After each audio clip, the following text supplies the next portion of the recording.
Assalamu alaikum, que la paix soit sur vous.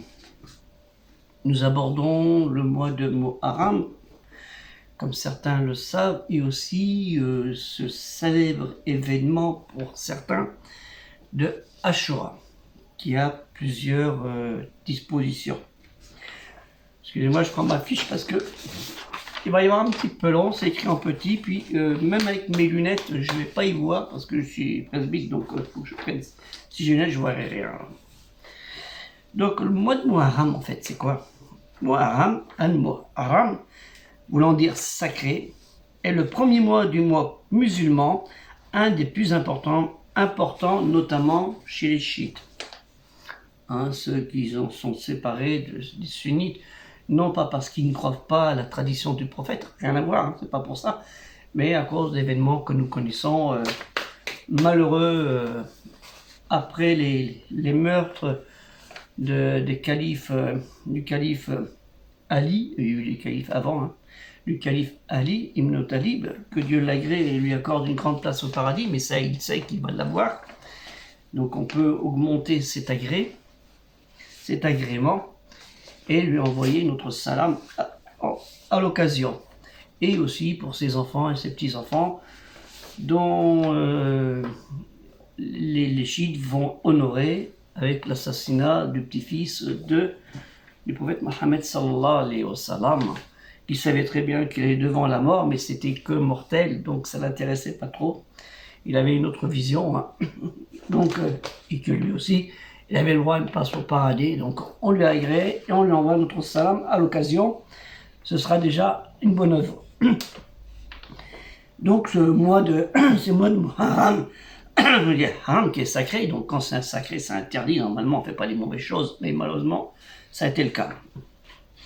C'est l'un des 4 mois sacrés avec Rajab, le respecté, le vénérable, d'où Al-Qida ou Al-Qada, le maître des trêves, et d'où Ija, le mois du pèlerinage, le temps du pèlerinage, qui était fait aussi par les polythéistes à l'époque. Avec la même chose, ils faisaient à peu près la même chose, sauf qu'après ça a été un peu mieux, alhamdoulilah, plus de commerce. Ashura, Ashara, de la racine Shahera, liée au nombre 10 de l'hébreu biblique Esher, ou Assar, ou Assara, en syriaque au classique Assar, d'où Ashura. Le 10 du mois de Muharram, la célébration a lieu le 10 du mois musulman de Muharram, un événement religieux important pour les musulmans croyants et pratiquants. En fait, c'est un événement qui est très important à se rappeler, naturellement. Et pourquoi? Parce que cet événement, il est inscrit dans Kitab Allah, Al-Qur'an. Ici, ça c'est une version arabe française, mais bon, il y a plein alors. Qui nous rappelle aussi l'événement de Shemot. Alors peut-être qu'il y en a certains, ils ne savent pas ce que c'est dire Shemot, mais qu'est-ce qu'il nous raconte celui-là avec son Shemot? Shemot, c'est l'exil. Vous voyez, dans le Tanakh, c'est quoi le Tanakh? C'est la Bible, Pentateuch. Donc, Pentateuch, Torah, Shemot. Nous avons la loi, et puis nous avons le Shemot, l'événement de Moïse. Moussa, Moshe ben Aram, qu'on nomme Moïse, Moussa.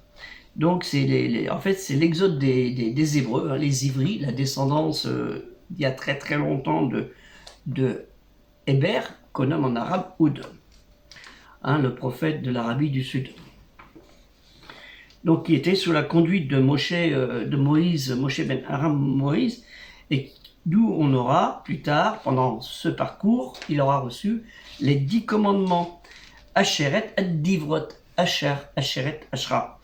Les 10 commandements. Ad-Divrot, c'est la lettre où on dit en arabe El-Wasiya El-Arsh, qui ont continué avec les pérégrinations du peuple hébreu dans le désert du Sinaï, que vous connaissez.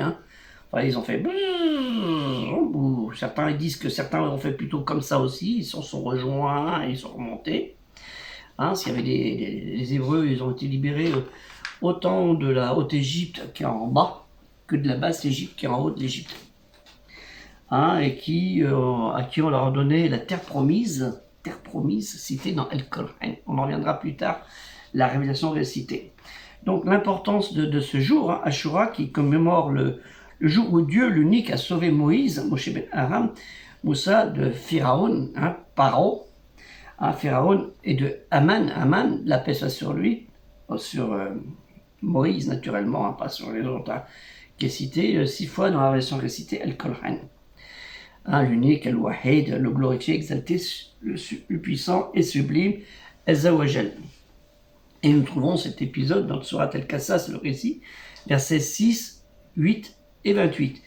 Et, au 6, et les établir puissamment sur terre et faire voir à Pharaon et Aman et à leurs soldats ce dont ils redoutaient. Et en 8, les gens de Pharaon le recueillirent pour qu'il leur soit un ennemi et une source d'affliction. Pharaon, Aman et leurs soldats étaient fautifs. Et en 38, et Pharaon dit aux notables, je ne connais pas de divinité pour vous autre que moi. L'orgueil, hein. Aman, allume-moi du feu sur l'argile, puis construis-moi une tour, peut-être alors montrerai-je jusqu'au Dieu de Moïse. Pas que faire. Je pense plutôt qu'il est du nombre des menteurs. Mal lui en a pris. Hein. Chapitre 29, El Ankabut à l'araignée, verset 39. De même, nous détruisîmes Corée, Pharaon et Aman. Alors que Moïse leur apporta des preuves, ils s'enorgueillirent sur terre et n'ont pas pu nous échapper. Les preuves, vous les connaissez, c'est les 10 plaies d'Égypte, hein, qu'on trouve dans El Tanakh, la Bible, et qu'on trouve aussi là, si vous avez bien compris le Coran.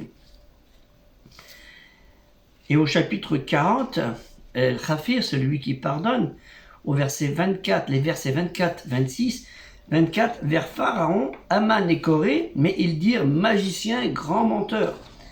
Et Pharaon, au 36, Pharaon dit, ô Aman, bâtis-toi une tour, peut-être atteindrai-je les voies. Et nous trouvons dans le chapitre 17, El Isra, le voyage nocturne qu'on nomme aussi Bani Israël, les enfants d'Israël, la descendance de Jacob. Et si on appelle les Hébreux après la descendance, il y a les Hébreux d'abord, les Bani Israël et les Yahoudis, les Juifs. Hein. C'est le même cheminement, mais c'est comme ça. Hein. Faut savoir, c'est pas les mêmes. Hein. Les Hébreux n'étaient pas des Bani Israël, tout ça, ni des Juifs. Hein. Al-Qur'an, Allah Ta'ala nous dit bien, Abraham n'était ni juif ni chrétien, il ne pouvait pas, parce que les Juifs viennent de Judas, le fils de Jacob, hein, descendance de Jacob. Et les Bani Israël, ils viennent de Jacob, puisque c'est Jacob qui se faisait appeler Israël dans la Bible et dans El-Qur'an aussi, si on détaille bien l'histoire. Et nous trouvons dans ce chapitre 17, au verset 104, là où je vous disais tout à l'heure, et après lui, nous dîmes aux enfants d'Israël, habitez ou vit la terre, le pays. Wa kulna min badi libani Israël aksumu el-ard. Alors certains disent, ouais, mais c'est pas là où ils ont dit Israël et tout ça, c'est pas faux. Il y a plein de preuves archéologiques que c'est ça. Hein. Enfin bref, non, c'est pas possible. Ils sont restés dans le Sinaï et tout. Ah bon, ben alors pourquoi tout ça a été construit? Ils ont fait, un type il est venu là, on va faire vite fait là, après 1902, là on va faire tout construire tout ça. Faut arrêter les bêtises. Hein. Ils sont venus, point barre, il n'y a pas à le dénier. Hein. L'histoire et les preuves sont là. Hein, ils sont passés là, et puis ils sont pas restés, puis ils ont traversé la mer. Bon, faut cogiter. Hein. Et nous trouvons, en fait, dans l'Exode, Shemot, Moïse descend de la montagne, Tetsavé, les nouvelles tables de la loi. Je vous ai dit tout à l'heure, les 10 tables, chapitre 34, versets 29 à 35. Alors ça fait un peu long. 29, lorsque Moïse descendit de la montagne du Sinaï, Ar Sinaï, ou Djebel Moussa qu'on nomme, les 2 tables du témoignage étaient dans les mains de Moïse. Quand il descendit de la montagne, Moïse ne savait pas que la peau de sa face rayonnait en parlant avec lui, Dieu. 30, Aaron, son frère, qui était son porte-parole en fait, et les enfants d'Israël, Bani Israël, ou Bani Israël en arabe, virent Moïse, voilà que la peau de sa face rayonnait, ils eurent peur de l'approcher. 31. Moïse les appela, Aaron et tous les principaux de l'assemblée retournèrent auprès de lui, et Moshe leur parla. Les principaux, ce sont les autres prêtres, les Cohen qu'ils étaient. Le premier Cohen, c'était Aaron. Hein. Au 32, ensuite, tous les enfants et les chefs des tribus. Et ensuite, tous les enfants d'Israël, hein, Béné Israël, s'approchèrent et leur commanda selon que l'Éternel lui avait dit sur la montagne du Sinaï, Arsinal, Jebel Moussa. Et au 33, Moshe cessa de leur parler, mit un voile sur sa face. Et au 34, Moïse, à son arrivée devant l'Éternel pour lui, ôtait le voile jusqu'à sa sortie. Il sortait et disait aux enfants d'Israël, Bani Israël, ce qui lui avait été ordonné. Les enfants d'Israël, hein, les Bani Israël, Béni Israël en hébreu, voyaient la face de Moïse, dont la peau faciale rayonnait. Moshe remettait le voile sur sa face jusqu'à qu'il rentrât pour lui parler. Et ça, c'est important parce que ce jour de Ashura, c'est ça en fait. Hein, c'est ça, c'est d'abord ça. Hein, et c'est pour ça que les Juifs, ils ont jeûné et les chrétiens, ils jeûnaient pour se commémorer cet événement. Il y a le hadith, un propos du un récit du prophète d'après Abu Qatada, Mohammed, que celui la paix de Dieu soit sur lui, sallallahu alayhi wa sallam, qui a dit « Ce jeûne efface les péchés de l'année précédente, yukafiru sanata el madiyata » concernant le jeûne du mois qu'on a cité. Et d'après Saïd el-Koudri, que Dieu l'agrée, le prophète Mohammed sallallahu alayhi wa sallam, il a dit « Celui qui jeûne Arafat, il lui est pardonné une année devant lui et une année derrière lui, et celui qui jeûne Ashura, il lui est pardonné une année. » Et c'est rapporté par Muslim. D'après Abu Moussa al-Ashari, que Dieu l'agrée, le jour de Ashura était un jour de fête chez les Juifs. Ainsi, le prophète Mohammed sallallahu alayhi wa sallam, celui la paix, a dit « Jeûnez-le vous, fassumu antum » rapporté par Al-Bukhari en 2005 et Muslim 1031. Là et là. Alors, ça c'est Muslim et ça c'est Bukhari. Donc, comme vous êtes plus intelligent que moi, vous allez les trouver. Donc, c'est très important, plus les événements des chiites que je vous ai dit tout à l'heure, de ces événements. Donc, le jeûne, en fait, c'est pas juste jeûner, se priver de nourriture, mais quand on jeûne, il faut que la spiritualité vienne aussi et le rappel. Dire que c'est quoi le rappel? Il est là. Hein, j'ai pas. Il est pour moi pareil. Hein. Donc, il est important de se souvenir que ce moment-là, c'est pas juste j'ai jeûné, tranquille, rasta, basta, alhamdoulilah wa shukranillah. Non, il faut se rappeler ce qui s'est passé, l'événement. Hein, et pour les chiites, tu te rappelles l'autre événement malheureusement. Parce que tout n'a pas été clair et beau chez les musulmans. Voilà. Donc pensez bien à ce jour de Ashura, ce qu'il en est. Hein, et non pas juste vous dire c'est quelle heure je jeûne et quelle heure après je mange. Non, c'est pas ça. Il y a eu des événements difficiles, douloureux. Donc relisez si vous avez le Coran. Et ce serait bien de relire aussi avec une Bible l'événement. Parce que, ou le tafsir, vous avez les tafsirs. Tabari, je ne sais pas où il est, ils les prennent par là, il y en a partout, là, des fois je suis un peu perdu. Hein, non, chez Tabari, et d'autres, et Ibn Kathir, et d'autres. Et puis là-bas. Enfin bref, vous avez tout ça. Hein, ou dans le Sahir, vous avez les Sahir, les véridiques, vous avez tous ces événements.